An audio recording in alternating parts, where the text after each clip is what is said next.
ಓಂ ಶಾಂತಿ. ಇಂದಿನ ದಿನಾಂಕ 3/12/2025. ಪ್ರಾರ್ಥ ಮುರುಳಿ ಬಾಪ್ ದಾದಾ ಮಧುಬನ. ಮಧುರ ಮಕ್ಕಳೇ, ನೀವೀಗ ಪವಿತ್ರತೆಯ ಸಾಗರ ತಂದೆಯ ಮಡಿಲಿಗೆ ಬಂದಿದ್ದೀರಿ. ನೀವು ಮನಸ್ಸಿನಲ್ಲಿಯೂ ಪವಿತ್ರರಾಗಬೇಕಾಗಿದೆ. ಪ್ರಶ್ನೆ: ಸಂಪೂರ್ಣ ಪವಿತ್ರ ಮಕ್ಕಳ ನಶೆ ಹಾಗೂ ಚಿಹ್ನೆಗಳೇನು? ಉತ್ತರ: ಅವರಿಗೆ ನಶೆ ಇರುವುದು ನಾವು ಪವಿತ್ರತೆಯ ಸಾಗರ ತಂದೆಯ ಮಡಿಲನ್ನು ತೆಗೆದುಕೊಳ್ಳುತ್ತೇವೆ. ನಾವು ಪವಿತ್ರ ದೇವತೆಗಳಾಗುತ್ತೇವೆ. ಪವಿತ್ರ ಮಕ್ಕಳ ಮನಸ್ಸಿನಲ್ಲಿಯೂ ಕೆಟ್ಟ ಸಂಕಲ್ಪಗಳು ಬರಲು ಸಾಧ್ಯವಿಲ್ಲ. ಅವರು ಸುಗಂಧ ಭರಿತ ಹೂಗಳಾಗಿರುತ್ತಾರೆ. ಅವರಿಂದ ಯಾವುದೇ ಉಲ್ಟ ಕರ್ಮವಾಗಲು ಸಾಧ್ಯವಿಲ್ಲ. ಅವರು ಅಂತರ್ಮುಖಿಯಾಗಿ ತನ್ನ ಪರಿಶೀಲನೆ ಮಾಡಿಕೊಳ್ಳುತ್ತಾರೆ. ನಮ್ಮಿಂದ ಎಲ್ಲರಿಗೆ ಪವಿತ್ರತೆಯ ಸುವಾಸನೆಯು ಬರುತ್ತದೆಯೇ? ನನ್ನ ಕಣ್ಣುಗಳು ಯಾರಲ್ಲಿಯೂ ಮುಳುಗುತ್ತಿಲ್ಲವೇ? ಗೀತೆ: ಸತ್ತರೂ ನಿನ್ನ ಮಡಿಲಿನಲ್ಲಿಯೇ, ಬದುಕಿದರೂ ನಿನ್ನ ಮಡಿಲಿನಲ್ಲಿಯೇ. ಓಂ ಶಾಂತಿ. ಮಕ್ಕಳು, ಗೀತೆಯನ್ನು ಕೇಳಿದ್ದೀರಿ. ಮತ್ತೆ ಅದರ ಅರ್ಥವನ್ನೂ ಸಹ ಆಂತರ್ಯದಲ್ಲಿ ವಿಚಾರ ಸಾಗರ ಮಂಥನ ಮಾಡಿ ತೆರೆಯಬೇಕು. ಸತ್ತರೂ ಆತ್ಮವು ಹೇಳಿತು, ಏಕೆಂದರೆ ಆತ್ಮವೇ ಪತಿತನಾಗಿದೆ. ಪಾವನ ಆತ್ಮನೆಂದು ಅಂತ್ಯದಲ್ಲಿಯೇ ಹೇಳಲಾಗುವುದು. ಅಥವಾ ಯಾವಾಗ ಶರೀರವು ಪಾವನವಾದದ್ದು ಸಿಗುವುದೋ ಆಗಲೇ ಪಾವನರೆಂದು ಹೇಳಲಾಗುವುದು. ಈಗಂತೂ ಪುರುಷಾರ್ಥಿಗಳಾಗಿದ್ದೀರಿ. ಇದು ಸಹ ನಿಮಗೆ ತಿಳಿದಿದೆ. ತಂದೆಯ ಬಳಿ ಬಂದು ಜೀವಿಸಿದಂತೆಯೇ ಸಾಯುತ್ತೀರಿ. ಒಬ್ಬ ತಂದೆಯನ್ನು ಬಿಟ್ಟು ಇನ್ನೊಬ್ಬ ತಂದೆಯ ಬಳಿ ಬರುವುದು ಎಂದರೆ ಒಂದು ಕಡೆಯಿಂದ ಸತ್ತು ಇನ್ನೊಂದು ಕಡೆ ಬಂದು ಬದುಕುವುದಾಗಿದೆ. ಹೇಗೆ ಲೌಕಿಕ ತಂದೆಯ ಮಗುವು ಶರೀರ ಬಿಟ್ಟರೆ ಮತ್ತೊಬ್ಬ ತಂದೆಯ ಬಳಿ ಹೋಗಿ ಜನ್ಮ ಪಡೆಯುತ್ತಾರೆ, ಇಲ್ಲಿಯೂ ಹಾಗೆಯೇ ಕಲಿಯುಗದಿಂದ ಸತ್ತು ಅತಿ ಪವಿತ್ರ ತಂದೆಯ ಮಡಿಲಿನಲ್ಲಿ ಹೋಗುತ್ತೀರಿ. ಪವಿತ್ರತೆಯ ಸಾಗರನು ಯಾರು? ತಂದೆ. ಮತ್ತು ಪವಿತ್ರರು ಯಾರು? ಸನ್ಯಾಸಿಗಳು. ಈ ಸನ್ಯಾಸಿಗಳು ಮೊದಲಾದವರಿಗೂ ಪವಿತ್ರರೆಂದು ಹೇಳಲಾಗುತ್ತದೆ. ನಿಮಗೂ ಹಾಗೂ ಸನ್ಯಾಸಿಗಳಲ್ಲಿ ಅಂತರವಿದೆ. ಅವರು ಪವಿತ್ರರಾಗುತ್ತಾರೆ, ಆದರೆ ಜನ್ಮವನ್ನಂತೂ ಮತ್ತೆ ಪತಿತರಿಂದಲೇ ತೆಗೆದುಕೊಳ್ಳುತ್ತಾರಲ್ಲವೇ? ನೀವು ಅಪವಿತ್ರರಾಗುತ್ತೀರಿ. ನಿಮ್ಮನ್ನು ಪವಿತ್ರರನ್ನಾಗಿ ಮಾಡುವವರು ಪವಿತ್ರತೆಯ ಸಾಗರ ತಂದೆಯಾಗಿದ್ದಾರೆ. ಅವರಂತೂ ಮನೆ ಮಠವನ್ನು ಬಿಟ್ಟು ಪವಿತ್ರರಾಗುತ್ತಾರೆ. ಆತ್ಮವು ಪವಿತ್ರವಾಗುತ್ತದೆ ಎಲ್ಲವೇ? ನೀವು ಸ್ವರ್ಗದಲ್ಲಿ ದೇವತೆಗಳಾಗಿದ್ದಾಗ ನೀವು ಬಹಳ ಪವಿತ್ರರಾಗಿರುತ್ತೀರಿ. ನಿಮ್ಮದ್ದು ಬೇಹದ್ದಿನ ಸನ್ಯಾಸವಾಗಿದೆ, ಅವರದ್ದು ಹದ್ದಿನ ಸನ್ಯಾಸವಾಗಿದೆ. ಅವರು ಕೇವಲ ಪವಿತ್ರರಾಗಿದ್ದಾರೆ, ನೀವು ಅಪವಿತ್ರರಾಗುತ್ತೀರಿ. ನಾವು ಹೊಸ ಪ್ರಪಂಚದಲ್ಲಿ ಹೋಗುತ್ತೇವೆ ಎಂದು ಬುದ್ಧಿಯು ಹೇಳುತ್ತದೆ. ಸನ್ಯಾಸಿಗಳಂತೂ ರಜೋದಲ್ಲಿ ಬರುತ್ತಾರೆ. ಅಂದ ಮೇಲೆ ಅಂತರವಾಯಿತಲ್ಲವೇ? ರಜೋ ಎಲ್ಲಿ? ಸತೋ ಪ್ರಧಾನರೆಲ್ಲಿ? ನೀವು ಪರಮ ಪವಿತ್ರ ತಂದೆಯ ಮೂಲಕ ಅಪವಿತ್ರರಾಗುತ್ತೀರಿ. ಅವರು ಜ್ಞಾನ ಸಾಗರನೂ ಆಗಿದ್ದಾರೆ, ಪ್ರೇಮ ಸಾಗರನೂ ಆಗಿದ್ದಾರೆ. ಆಂಗ್ಲ ಭಾಷೆಯಲ್ಲಿ ocean of knowledge, ocean of love ಎಂದು ಹೇಳುತ್ತಾರೆ.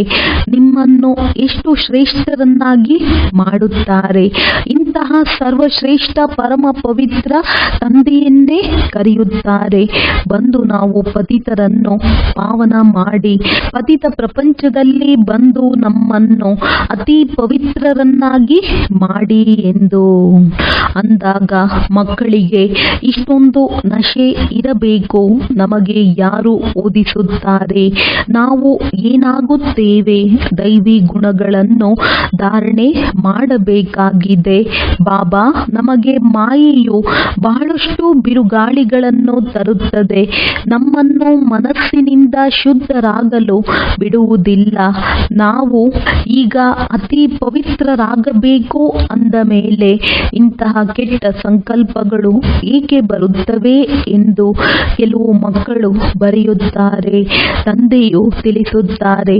ನೀವೀಗ ಸಂಪೂರ್ಣ ಅಪವಿತ್ರರಾಗಿ ಬಿಟ್ಟಿದ್ದೀರಿ. ಬಹಳ ಜನ್ಮಗಳ ಅಂತಿಮದಲ್ಲಿ ಈಗ ತಂದೆಯು ಬಂದು ನಿಮಗೆ ಜೋರಾಗಿ ಓದಿಸುತ್ತಾರೆ. ಅಂದ ಮೇಲೆ ಮಕ್ಕಳ ಬುದ್ಧಿಯಲ್ಲಿ ಈ ನಶೆ ಇರಬೇಕು. ನಾವು ಏನಾಗುತ್ತಿದ್ದೇವೆ? ಈ ಲಕ್ಷ್ಮೀನಾರಾಯಣರನ್ನು ಈ ರೀತಿಯಾಗಿ ಯಾರು ಮಾಡಿದರು? ಭಾರತವು ಸ್ವರ್ಗವಾಗಿತ್ತಲ್ಲವೇ? ಈ ಸಮಯದ ಭಾರತವು ತಮೋ ಪ್ರಧಾನ ಭ್ರಷ್ಟಾಚಾರಿಯಾಗಿದೆ. ಪುನಃ ನಾನು ಇದನ್ನು ಪವಿತ್ರ ಭಾರತವನ್ನಾಗಿ ಮಾಡುತ್ತೇನೆ. ಮಾಡುವವರಂತೂ ಅವಶ್ಯವಾಗಿ ಬೇಕಲ್ಲವೇ? ತಮ್ಮಲ್ಲಿಯೂ ಆ ನಶೆ ಬರಬೇಕು. ನಾವು ದೇವತೆಗಳಾಗಬೇಕಾಗಿದೆ. ಅದಕ್ಕಾಗಿ ಗುಣಗಳು ಅದೇ ರೀತಿ ಇರಬೇಕು. ಒಮ್ಮೆಲೆ ಕೆಳಗಿನಿಂದ ಮೇಲೇರಿದ್ದೀರಿ. ಏಣಿಯ ಚಿತ್ರದಲ್ಲಿಯೂ ಉತ್ಥಾನ ಮತ್ತು ಪತನವೆಂದು ಬರೆಯಲ್ಪಟ್ಟಿದೆ ಎಲ್ಲವೇ? ಯಾರು ಕೆಳಗೆ ಬಿದ್ದಿದ್ದಾರೆಯೋ ಅವರು ತಮ್ಮನ್ನು ಅತಿ ಪವಿತ್ರರೆಂದು ಹೇಗೆ ಕರೆಸಿಕೊಳ್ಳುವರು? ಪರಮ ಪವಿತ್ರ ತಂದೆಯೇ ಬಂದು ಮಕ್ಕಳನ್ನು ಪವಿತ್ರರನ್ನಾಗಿ ಮಾಡುತ್ತಾರೆ. ನೀವಿಲ್ಲಿ ವಿಶ್ವದ ಮಾಲೀಕರು ಅತಿ ಪವಿತ್ರರಾಗಲು ಬಂದಿದ್ದೀರಿ ಅಂದಾಗ ಎಷ್ಟೊಂದು ನಶೆ ಇರಬೇಕು. ತಂದೆಯು ನಮ್ಮನ್ನು ಎಷ್ಟು ಶ್ರೇಷ್ಠರನ್ನಾಗಿ ಮಾಡಲು ಬಂದಿದ್ದಾರೆ. ಮನಸ ವಾಚ ಕರ್ಮಣ ಪವಿತ್ರರಾಗಬೇಕು. ಸುಗಂಧಭರಿತ ಹೂಗಳಾಗಬೇಕಾಗಿದೆ. ಸತ್ಯಯುಗಕ್ಕೆ ಹೂದೋಟವೆಂದು ಕರೆಯಲಾಗುತ್ತದೆ. ಅಂದ ಮೇಲೆ ನಿಮ್ಮಲ್ಲಿ ಯಾವುದೇ ದುರ್ಗಂಧವಿರಬಾರದು. ದೇಹಾಭಿಮಾನಕ್ಕೆ ದುರ್ಗಂಧವೆಂದು ಹೇಳಲಾಗುತ್ತದೆ. ಯಾರಲ್ಲಿಯೂ ಕುದೃಷ್ಟಿಯು ಹೋಗಬಾರದು.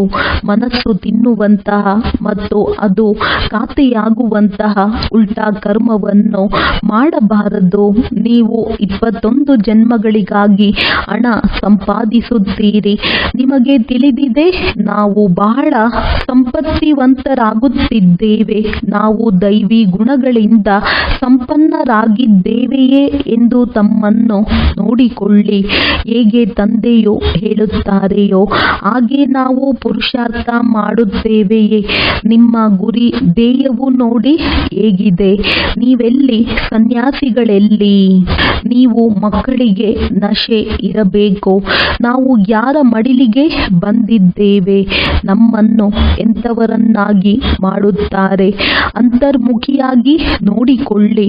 ನಾವು ಎಲ್ಲಿಯವರೆಗೆ ಯೋಗ್ಯರಾಗಿದ್ದೇವೆ? ನಾವು ಎಷ್ಟು ಪವಿತ್ರರಾಗಬೇಕು? ನಮ್ಮಿಂದ ಎಲ್ಲರಿಗೆ ಜ್ಞಾನದ ಸುಗಂಧವು ಬರಬೇಕು. ನೀವು ಅನೇಕರಿಗೆ ಸುಗಂಧ ಬೀರುತ್ತೀರಲ್ಲವೇ? ತಮ್ಮ ಸಮಾನರನ್ನಾಗಿ ಮಾಡಿಕೊಳ್ಳುತ್ತೀರಿ. ಮೊದಲಿಗೆ ನಶೆ ಇರಬೇಕು. ನಮಗೆ ಓದಿಸುವವರು ಯಾರು? ಅವರಂತೂ ಎಲ್ಲರೂ ಭಕ್ತಿ ಮಾರ್ಗದ ಗುರುಗಳಾಗಿದ್ದಾರೆ. ಜ್ಞಾನ ಮಾರ್ಗದ ಗುರುಗಳು ಒಬ್ಬ ಪರಮಪಿತ ಪರಮಾತ್ಮನ ಹೊರತು ಮತ್ಯಾರು ಆಗಲು ಸಾಧ್ಯವಿಲ್ಲ. ಉಳಿದೆಲ್ಲರೂ ಭಕ್ತಿ ಮಾರ್ಗದವರಾಗಿದ್ದಾರೆ. ಭಕ್ತಿ ಇರುವುದೇ ಕಲಿಯುಗದಲ್ಲಿ, ಏಕೆಂದರೆ ರಾವಣನ ಪ್ರವೇಶತೆಯಾಗುತ್ತದೆ. ಇದು ಸಹ ಪ್ರಪಂಚದಲ್ಲಿ ಯಾರಿಗೂ ತಿಳಿದಿಲ್ಲ. ಈಗ ನಿಮಗೆ ತಿಳಿದಿದೆ. ಸತ್ಯಯುಗದಲ್ಲಿ ನಾವು 16 ಕಾಲ ಸಂಪೂರ್ಣರಾಗಿದ್ದೀರಿ. ಮತ್ತೆ ಒಂದು ದಿನವು ಕಳೆದರೂ ಸಹ ಅದಕ್ಕೆ ಪೂರ್ಣ ಹುಣ್ಣಿಮೆ ಎಂದು ಹೇಳುವುದಿಲ್ಲ. ಇದು ಸಹ ಹಾಗೆಯೇ ಸ್ವಲ್ಪ ಸ್ವಲ್ಪವಾಗಿಯೇ ಏನಿನ ತರಹ ಚಕ್ರವು ಸುತ್ತುತ್ತಿರುತ್ತದೆ. ನೀವೀಗ 16 ಕಾಲ ಸಂಪೂರ್ಣರಾಗಬೇಕಾಗಿದೆ. ಅದು ಅರ್ಧಕಲ್ಪಕ್ಕಾಗಿ. ನಂತರ ಕಲೆಗಳು ಕಡಿಮೆಯಾಗುತ್ತವೆ. ಈ ಜ್ಞಾನವು ನಿಮ್ಮ ಬುದ್ಧಿಯಲ್ಲಿದೆ ಅಂದಾಗ ಮಕ್ಕಳಿಗೆ ಎಷ್ಟೊಂದು ನಶೆ ಇರಬೇಕು. ಆದರೆ ನಮಗೆ ಓದಿಸುವವರು ಯಾರು ಎಂಬುದು ಸಹ ಸಹ ಅನೇಕ ಮಕ್ಕಳ ಬುದ್ಧಿಯಲ್ಲಿ ಬರುವುದೇ ಇಲ್ಲ ಜ್ಞಾನ ಸಾಗರ. ತಂದೆಯು ನಿಮಗೆ ಓದಿಸುತ್ತಾರೆ, ಮಕ್ಕಳೇ ನಮಸ್ತೆ ಎಂದು ಹೇಳುತ್ತಾರೆ. ನೀವು ಬ್ರಹ್ಮಾಂಡದ ಮಾಲೀಕರಾಗುತ್ತೀರಿ ಮತ್ತೆ ನೀವು ವಿಶ್ವದ ಮಾಲೀಕರು ಆಗುತ್ತೀರಿ. ನಿಮ್ಮ ಉಮಂಗವನ್ನು ಹೆಚ್ಚಿಸಲು ತಂದೆಯು ತಿಳಿಸುತ್ತಾರೆ, ಮಕ್ಕಳೇ ನೀವು ನನಗಿಂತಲೂ ಶ್ರೇಷ್ಠರಾಗುತ್ತೀರಿ. ನಾನು ವಿಶ್ವದ ಮಾಲೀಕನಾಗುವುದಿಲ್ಲ, ನಿಮ್ಮನ್ನು ನನಗಿಂತಲೂ ಹೆಚ್ಚು ಮಹಿಮಾ ಯೋಗ್ಯರನ್ನಾಗಿ ಮಾಡುತ್ತೇನೆ. ಮಕ್ಕಳು ತಂದೆಗಿಂತ ಉನ್ನತ ಪದವಿಯನ್ನು ಪಡೆಯುತ್ತಾರೆಂದರೆ ಇವರು ಓದಿ ಇಷ್ಟು ಶ್ರೇಷ್ಠ ಪದವಿಯನ್ನು ಪಡೆಯುತ್ತಾರೆಂದು ತಂದೆಯು ತಿಳಿದುಕೊಳ್ಳುತ್ತಾರಲ್ಲವೇ? ಹಾಗೆಯೇ ತಂದೆಯೂ ಸಹ ಹೇಳುತ್ತಾರೆ, ನಾನು ನಿಮಗೆ ಓದಿಸುತ್ತೇನೆ. ಈಗ ಎಷ್ಟು ತಮ್ಮ ಪದವಿಯನ್ನು ಹೆಚ್ಚಿಸಿಕೊಳ್ಳಬೇಕೋ ಅಷ್ಟು ಪುರುಷಾರ್ಥ ಮಾಡಿ. ತಂದೆಯು ನಮಗೆ ಓದಿಸುತ್ತಾರೆಂದು ಮೊದಲು ನಶೆ ಇರಬೇಕು. ತಂದೆಯಂತೂ ಎಂದಿಗೂ ಬಂದು ಮಾತನಾಡುವುದಿಲ್ಲ, ಅವರು ಇವರಲ್ಲಿ ಬ್ರಹ್ಮ ಇದ್ದೇ ಇರುತ್ತಾರೆ. ನೀವು ಅವರ ಮಕ್ಕಳಾಗಿದ್ದೀರಲ್ಲವೇ? ಈ ರಥವು ಅವರದ್ದಾಗಿದೆ ಅಂದಾಗ ಪರಮ ಪವಿತ್ರ ತಂದೆಯು ಬಂದಿದ್ದಾರೆ, ನಿಮ್ಮನ್ನು ಪಾವನರನ್ನಾಗಿ ಮಾಡುತ್ತಾರೆ. ಮತ್ತೆ ನೀವು ಅನ್ಯರನ್ನು ಪಾವನರನ್ನಾಗಿ ಮಾಡಿ ನಾನು ನಿವೃತ್ತನಾಗುತ್ತೇನೆ. ಯಾವಾಗ ನೀವು ಬಹಳ ಪವಿತ್ರರಾಗುತ್ತೀರೋ ಆಗ ಇಲ್ಲಿಗೆ ಯಾರು ಅಪವಿತ್ರರು ಬರಲು ಸಾಧ್ಯವಿಲ್ಲ. ಇದು ಪರಮ ಪವಿತ್ರ ತಂದೆಯ ಚರ್ಚ್ ಆಗಿದೆ. ಆ ಚರ್ಚ್ನಲ್ಲಂತೂ ವಿಕಾರಿಗಳೆಲ್ಲರೂ ಹೋಗುತ್ತಾರೆ, ಎಲ್ಲರೂ ಪತಿತ ಅಪವಿತ್ರರಾಗಿದ್ದಾರೆ. ಆದರೆ ಇದು ಬಹಳ ದೊಡ್ಡ ಪವಿತ್ರವಾದ ಚರ್ಚ್ ಆಗಿದೆ. ಇಲ್ಲಿ ಪತಿತರು ಯಾರು ಹೆಜ್ಜೆಯನ್ನಿಡುವುದಕ್ಕೂ ಸಾಧ್ಯವಿಲ್ಲ. ಆದರೆ ಈಗಿನ್ನೂ ಆ ರೀತಿ ಮಾಡಲು ಸಾಧ್ಯವಿಲ್ಲ. ಯಾವಾಗ ಮಕ್ಕಳು ಸಹ ಅಷ್ಟು ಪವಿತ್ರರಾಗಿ ಬಿಡುವರೋ ಆಗ ಇಂತಹ ಕಾಯ್ದೆಗಳು ಹೊರಬರುತ್ತವೆ. ಇಲ್ಲಿ ಯಾರು ಒಳ ಪ್ರವೇಶಿಸಲು ಸಾಧ್ಯವಿಲ್ಲ. ನಾವು ಬಂದು ಸಭೆಯಲ್ಲಿ ಕುಳಿತುಕೊಳ್ಳಬಹುದೇ ಎಂದು ಕೇಳುತ್ತಾರಲ್ಲವೇ? ತಂದೆಯು ತಿಳಿಸುತ್ತಾರೆ, ಅಧಿಕಾರಿ ಮೊದಲಾದವರೊಂದಿಗೆ ಕೆಲಸವಿರುತ್ತದೆ, ಆದ್ದರಿಂದ ಅವರನ್ನು ಕೂರಿಸಬೇಕಾಗುತ್ತದೆ. ಯಾವಾಗ ನಿಮ್ಮ ಹೆಸರು ಪ್ರಸಿದ್ಧವಾಗುವುದು ಆಗ ನಿಮಗೆ ಯಾವುದೇ ಚಿಂತೆ ಇರುವುದಿಲ್ಲ. ಈಗಿನ್ನೂ ಪವಿತ್ರರೂ ಸಹ ಚಿಂತೆ ಮಾಡುತ್ತಿರುತ್ತಾರೆ, ಬರುವವರಿಗೆ ಇಲ್ಲ ಎಂದು ಹೇಳಲು ಸಾಧ್ಯವಿಲ್ಲ. ಯಾವಾಗ ಪ್ರಭಾವವು ಹೆಚ್ಚುವುದೋ ಆಗ ಮನುಷ್ಯರ ವಿರೋಧವೂ ಸಹ ಕಡಿಮೆಯಾಗುವುದು. ನೀವು ತಿಳಿಸುತ್ತೀರಿ, ನಾವು ಬ್ರಾಹ್ಮಣರಿಗೆ ರಾಜಯೋಗವನ್ನು ಕಲಿಸುವವರು ಪರಮ ಪವಿತ್ರ ತಂದೆಯಾಗಿದ್ದಾರೆ.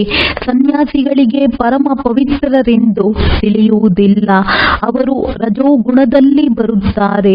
ಅವರು ವಿಶ್ವದ ಮಾಲೀಕರಾಗಲು ಸಾಧ್ಯವೇ? ನೀವಿನ್ನೂ ಪುರುಷಾರ್ಥಿಗಳಾಗಿದ್ದೀರಿ.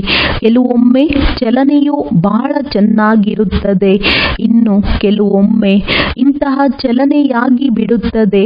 ಅವರು ಕೆಟ್ಟ ಹೆಸರು ತರುತ್ತಾರೆ. ಬಹಳ ಸೇವಾ ಕೇಂದ್ರಗಳಲ್ಲಿ ಇಂಥವರು ಬರುತ್ತಾರೆ, ಯಾರು ಏನನ್ನೂ ತಿಳಿದುಕೊಂಡಿರುವುದಿಲ್ಲ. ನೀವು ತಮ್ಮನ್ನೂ ಸಹ ಮರೆತು ಹೋಗುತ್ತೀರಿ. ನಾವು ಏನಾಗುತ್ತೇವೆ ಎಂದು ತಂದೆಯೂ ಸಹ ಇವರು ಏನಾಗುತ್ತಾರೆ ಎಂಬುದನ್ನು ಚಲನೆಯಿಂದಲೇ ತಿಳಿದುಕೊಳ್ಳುತ್ತಾರೆ. ಭಾಗ್ಯದಲ್ಲಿ ಶ್ರೇಷ್ಠ ಪದವಿ ಇದ್ದರೆ ಚಲನೆಯು ಬಹಳ ಘನತೆಯಿಂದ ಕೂಡಿರುತ್ತದೆ. ಕೇವಲ ನಮಗೆ ಓದಿಸುವವರು ಯಾರು ಎಂದು ನೆನಪಿದ್ದರೂ ಸಹ ಅಪಾರ ಖುಷಿ ಇರುವುದು. ನಾವು ಈಶ್ವರಿಯ ವಿದ್ಯಾರ್ಥಿಗಳಾಗಿದ್ದೇವೆ ಅಂದಾಗ ಎಷ್ಟೊಂದು ಗೌರವವಿರುವುದು. ನೀವಿನ್ನೂ ಕಲಿಯುತ್ತಿದ್ದೀರಿ, ಇನ್ನೂ ಇನ್ನು ಸಮಯ ಹಿಡಿಸುತ್ತದೆ ಎಂದು ತಂದೆಯು ತಿಳಿದುಕೊಳ್ಳುತ್ತಾರೆ.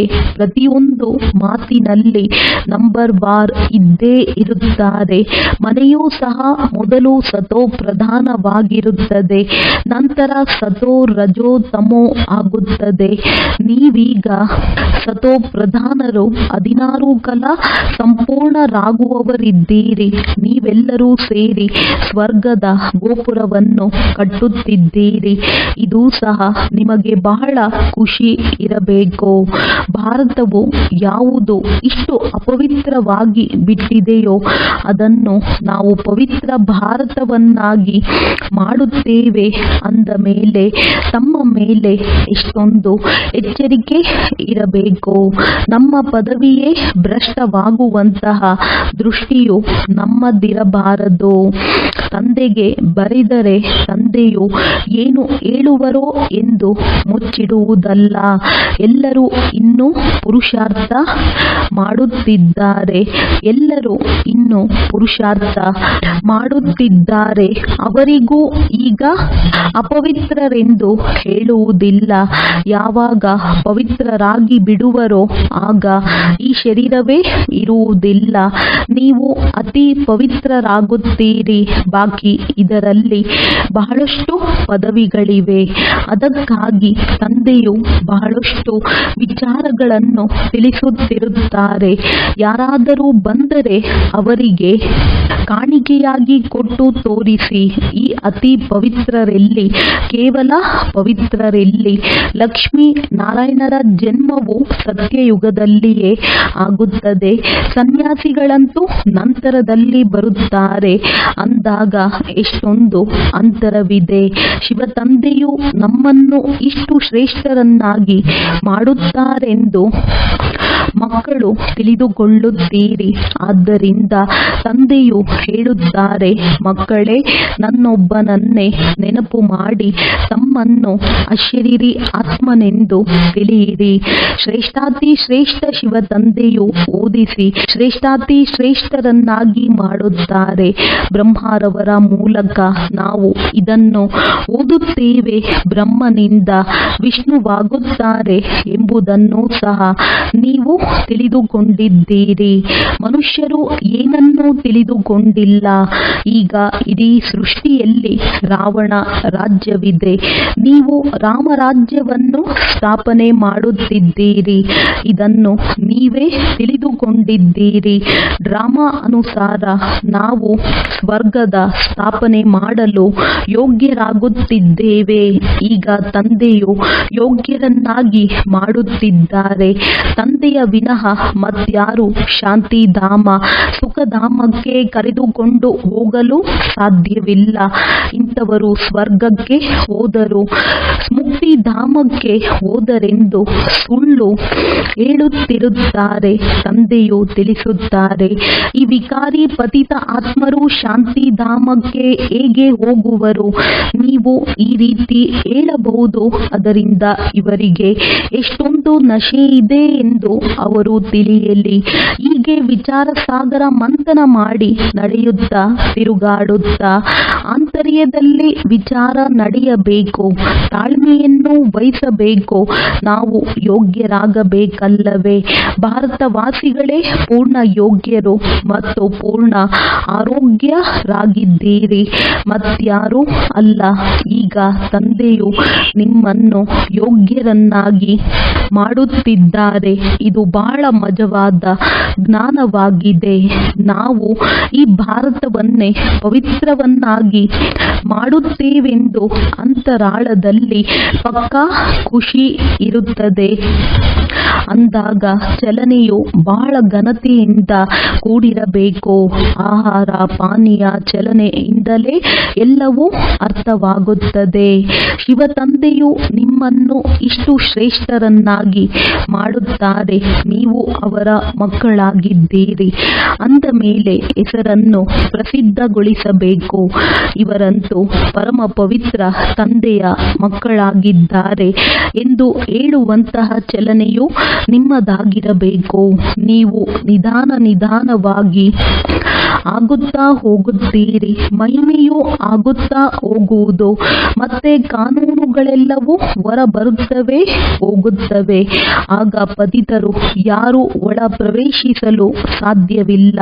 ತಂದೆಯು ಇದನ್ನು ತಿಳಿದುಕೊಳ್ಳಬಲ್ಲರು. ಇನ್ನು ಸಮಯ ಬೇಕಾಗಿದೆ.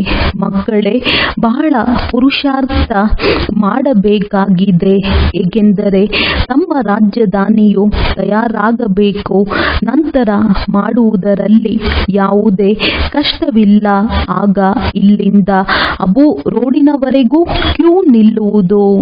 ಇನ್ನು ಸ್ವಲ್ಪ ಮುಂದೆ ಹೋದಂತೆ ನೋಡುವಿರಿ, ತಂದೆಯು ನಿಮ್ಮ ಭಾಗ್ಯವನ್ನು ಹೆಚ್ಚಿಸುತ್ತಾ ಹೋಗುತ್ತಾರೆ. ಪದಮಾಪದಂ ಭಾಗ್ಯಶಾಲಿಗಳೆಂದು ನಿಯಮಾನುಸಾರವಾಗಿ ಹೇಳುತ್ತಾರಲ್ಲವೇ, ಕಾಲುಗಳಲ್ಲಿ ಪದಮವನ್ನು ತೋರಿಸುತ್ತಾರೆ. ಇದೆಲ್ಲವೂ ನೀವು ಮಕ್ಕಳ ಮಹಿಮೆಯಾಗಿದೆ. ತಂದೆಯು ಪುನಃ ನೆನಪಿಗೆ ತರಿಸುತ್ತಾರೆ. ಮನ್ಮನಾಭವ, ತಂದೆಯನ್ನು ನೆನಪು ಮಾಡಿ. ಒಳ್ಳೆಯದು. ಮಧುರಾತಿ ಮಧುರ ಅಗಲಿ ಹೋಗಿ ಮರಳಿ ಸಿಕ್ಕಿರುವ ಮಕ್ಕಳ ಪ್ರತಿ ಮಾತ್ಪಿತಾ ಬಾಪ್ದಾದರವರ ನೆನಪು, ಪ್ರೀತಿ ಹಾಗೂ ಸುಪ್ರಭಾತ. ಆತ್ಮಿಕ ಮಕ್ಕಳಿಗೆ ಆತ್ಮಿಕ ತಂದೆಯ ನಮಸ್ತೆ. ಧಾರಣೆಗಾಗಿ ಮುಖ್ಯ ಸಾರ: ಇಂತಹ ಯಾವುದೇ ಕರ್ಮವಾಗಬಾರದು ಯಾವುದು ಮನಸ್ಸನ್ನು ತಿನ್ನುತ್ತಿರುತ್ತದೆ. ಪೂರ್ಣ ಸುಗಂಧಭರಿತ ಹೂವಾಗಬೇಕಾಗಿದೆ. ದೇಹಾಭಿಮಾನದ ದುರ್ಗಂಧವನ್ನು ತೆಗೆಯಬೇಕಾಗಿದೆ. ಚಲನೆಯು ಬಹಳ ಘನತೆಯಿಂದ ಕೂಡಿರಬೇಕಾಗಿದೆ. ಅತಿ ಪವಿತ್ರರಾಗುವ ಪುರುಷಾರ್ಥ ಮಾಡಬೇಕಾಗಿದೆ. ಪದವಿ ಭ್ರಷ್ಟವಾಗುವಂತಹ ದೃಷ್ಟಿಯು ಇರಬಾರದು. ವರದಾನ: ಭರವಸೆ ಇಲ್ಲದ ಚಿತೆಯ ಮೇಲೆ ಕುಳಿತಿರುವಂತಹ ಆತ್ಮಗಳಿಗೆ ಹೊಸ ಜೀವನದ ದಾನ ಕೊಡುವಂತಹ ತ್ರಿಮೂರ್ತಿ ಪ್ರಾಪ್ತಿಗಳಿಂದ ಸಂಪನ್ನ ಭವ. ಸಂಗಮ ಯುಗದಲ್ಲಿ ತಂದೆಯ ಮುಖಾಂತರ ಮಕ್ಕಳಿಗೆ ಎವರ್ ಹೆಲ್ದಿ, ವೆಲ್ದಿ ಮತ್ತು ಹ್ಯಾಪಿಯಾಗಿರುವಂತಹ ತ್ರಿಮೂರ್ತಿ ವರದಾನ ಪ್ರಾಪ್ತಿಯಾಗುತ್ತದೆ. ಯಾವ ಮಕ್ಕಳು ಈ ಮೂರು ಪ್ರಾಪ್ತಿಗಳಿಂದ ಸಂಪನ್ನರಾಗಿರುತ್ತಾರೆ ಅವರ ಅದೃಷ್ಟಶಾಲಿ. ಹರ್ಷಿತ ಮುಖ ಲಕ್ಷಣವನ್ನು ನೋಡಿ ಮಾನವ ಜೀವನದಲ್ಲಿ ಬದುಕುವ ಒಲವು, ಉತ್ಸಾಹ ಬಂದು ಬಿಡುವುದು. ಏಕೆಂದರೆ ಈಗ ಮನುಷ್ಯ ಬದುಕಿದ್ದೂ ಸಹ ಭರವಸೆ ಇಲ್ಲದೆ ಚಿತೆಯ ಮೇಲೆ ಕುಳಿತಿರುವರು. ಈಗ ಇಂತಹ ಆತ್ಮಗಳಿಗೆ ಮರುಜೀವ ಮಾಡಿ ಹೊಸ ಜೀವನದ ದಾನವನ್ನು ಕೊಡಿ. ಸದಾ ಸ್ಮೃತಿಯಲ್ಲಿರಲಿ, ಈ ಮೂರು ಪ್ರಾಪ್ತಿಗಳು ನಮ್ಮ ಜನ್ಮಸಿದ್ಧ ಅಧಿಕಾರವಾಗಿದೆ. ಮೂರು ಧಾರಣೆಗಳಿಗಾಗಿ ಡಬಲ್ ಅಂಡರ್ಲೈನ್ ಹಾಕಿ. ಸ್ಲೋಗನ್: ನ್ಯಾರೆ ಮತ್ತು ಅಧಿಕಾರಿಯಾಗಿರುತ್ತಾ ಕರ್ಮದಲ್ಲಿ ಬರಬೇಕು. ಇದೇ ಬಂಧನ ಮುಕ್ತ ಸ್ಥಿತಿಯಾಗಿದೆ. ಅವ್ಯಕ್ತ ಸೂಚನೆ: ಈಗ ಸಂಪನ್ನ ಅಥವಾ ಕರ್ಮಾತೀತರಾಗುವುದರಲ್ಲಿ ತತ್ಪರರಾಗಿರಿ. ಕರ್ಮಾತೀತದ ಅರ್ಥವಾಗಿದೆ ಸರ್ವ ಪ್ರಕಾರದ ಹದ್ದಿನ ಮಿತವಾದ ಸ್ವಭಾವ ಸಂಸ್ಕಾರದಿಂದ ಅತೀತ ಅರ್ಥಾತ್ ಭಿನ್ನ. ಮಿತವಾಗಿರುವುದು ಬಂಧನವಾಗಿದೆ, ಬೇಹದ್ದಿನ ನಿರ್ಬಂಧನವಾಗಿದೆ. ಬ್ರಹ್ಮ ತಂದೆಯ ಸಮಾನ. ಈಗ ಹದ್ದಿನ ಮಿತವಾದ ನನ್ನದರಿಂದ ಮುಕ್ತರಾಗುವ ಅಥವಾ ಕರ್ಮಾತೀತರಾಗುವಂತಹ ಅವ್ಯಕ್ತ ದಿವಸ ಆಚರಿಸಿ.